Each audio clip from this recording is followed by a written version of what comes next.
இயேசு கிறிஸ்துவின் நாமத்தினாலே இந்த மாலை நேரத்திலே உங்களை அன்போடு கூட வாழ்த்துகிறேன்.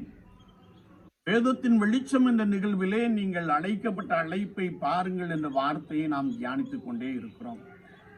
இன்றைக்கும் 1 சாமுவேலின் புஸ்தகம் 18ஆம் அதிகாரம் 9ஆம் வசனத்தை நாம் வாசிக்கின்ற பொழுது, காய்மகாரமாய் பாராதிருக்க அழைப்பு அல்லது பொறாமை கொள்ளாதிருக்க அழைப்பு என்ற ஒரு வார்த்தையை நாம் தியானிக்க போகிறோம். ஆண்டவர் சவுலை முதல் ராஜாவாக அபிஷேகம் பண்ணினார்.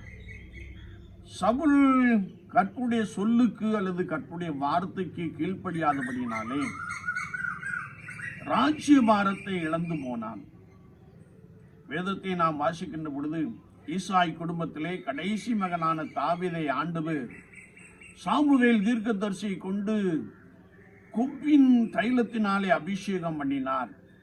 கர்த்தருடைய ஆவியானவர் தாவீதின் மீது வந்து இறங்கியிருந்தார். கர்த்தருடைய ஆவியானவர் சவுலை விட்டு போனார் என்பதை நாம் மிக தெளிவாக வேதத்திலே அறிந்திருக்கிறோம். யுத்தம் முடித்து வருகின்ற பொழுது ஜனங்கள் தாவீதை குறித்து பாடினார்கள். சவுல் கொன்றது 1000, தாவீது கொன்றது 10000 என்று சொல்லி பாடினார்கள். அந்த சத்தத்தை கேட்டு சவுல் தாவீதை காய்மகாரமாய் பார்த்தான், அல்லது வன்கண்ணனாய் பார்த்தான், அல்லது பொறாமையோடே பார்த்தான் என்பதை நாம் பரிசுத்த வேதாகமத்தின் துணையை கொண்டு அறிந்து கொள்ள முடியும்.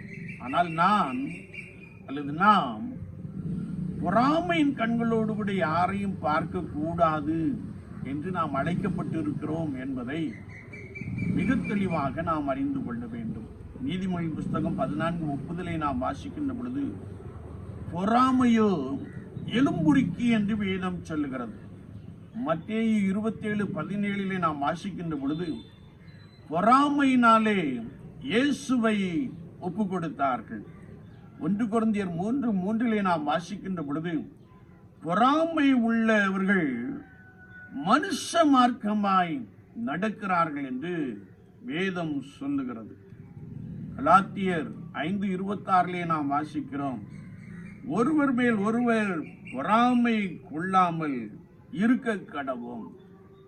1 பேதுரு 2:2 நாம் வாசிக்கின்ற பொழுது, சகலவித துர்க்குணத்தையும் சகலவித கபடத்தையும் வஞ்சகங்களையும் பொறாமைகளையும் சகலவித புறங்கூறுதல்களையும் ஒழித்து விட்டு என்பதாக பரிசுத்த வேதாகமத்திலே நாம் மிக தெளிவாக அறிந்து கொள்ள முடியும். என்னை கேட்டுக்கொண்டு இருக்கிற என் அன்பு சகோதரனே, சகோதரியே, நீ வன்கண்ணனாய் இருக்கக்கூடாது என்பதற்காக ஆண்டவர் நம்மை அழைத்திருக்கிறார். அல்லது நீ பொறாமை கொள்ளக்கூடாது என்பதற்காக ஆண்டவர் நம்மை அழைத்திருக்கிறார் என்று பரிசுத்த வார்த்தை மிக தெளிவாக கற்றுக் கொடுக்கிறது. விசுவாச வாழ்க்கையிலே நான் பொறாமை கொண்டேனே என்றால் மனுஷ மார்க்கமாய் நடக்கிறோம் என்பதை குறித்து வசனம் மிக தெளிவாக கற்றுக் கொடுக்கிறது. விசுவாச வாழ்க்கையிலே அல்லது கர்த்தராகிய இயேசு கிறிஸ்துவை பின்பற்றி நடக்கிற அனுபவத்திலே நாம் எவ்விதமான குணாதிசயங்களை கொண்டவர்களாக காணப்படுகிறோம். ஒருவேளை மற்றவர்களை காய்மகாரமாய் பார்க்கிற, வன்கண்ணோடு கூட பார்க்கின்ற, வன்கண் ஆவியினாலே பார்க்கின்ற தன்மையை உடையவர்களாக காணப்படுகிறோமா?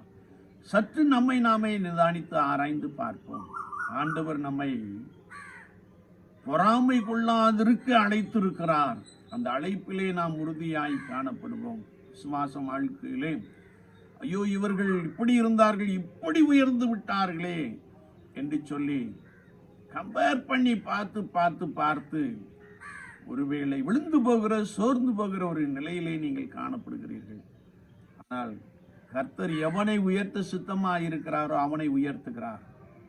கர்த்தர் எவனை மேன்மைப்படுத்த விருப்பமுடையவராக காணப்படுகிறார்களோ அவர்களை மேன்மைப்படுத்துகிறார். எனவே விசுவாச வாழ்க்கையிலே நீங்கள் பொறாமைக்குள்ளாதபடிக்கு அழைக்கப்பட்டிருக்கிறீர்கள் என்பதை மனதிலே கொண்டு கர்த்தர் உங்களுக்கு கொடுத்த வாழ்க்கையை நீங்கள் திருப்தியாய் அனுபவிக்கின்ற பொழுது ஆண்டவர் உங்களோடு கூட உங்களை பலமாய் நடத்துவார்.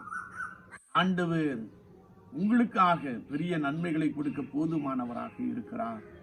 எனவே விசுவாச வாழ்க்கையிலே வன்கணனாயிராதேயுங்கள், பொறாமையுடையவர்களாயிராதேயுங்கள். ஏனென்றால் வேதம் சொல்லுகிறது, ஆண்டவர் அப்படிப்பட்ட காரியங்களை விரும்புவர் அல்ல.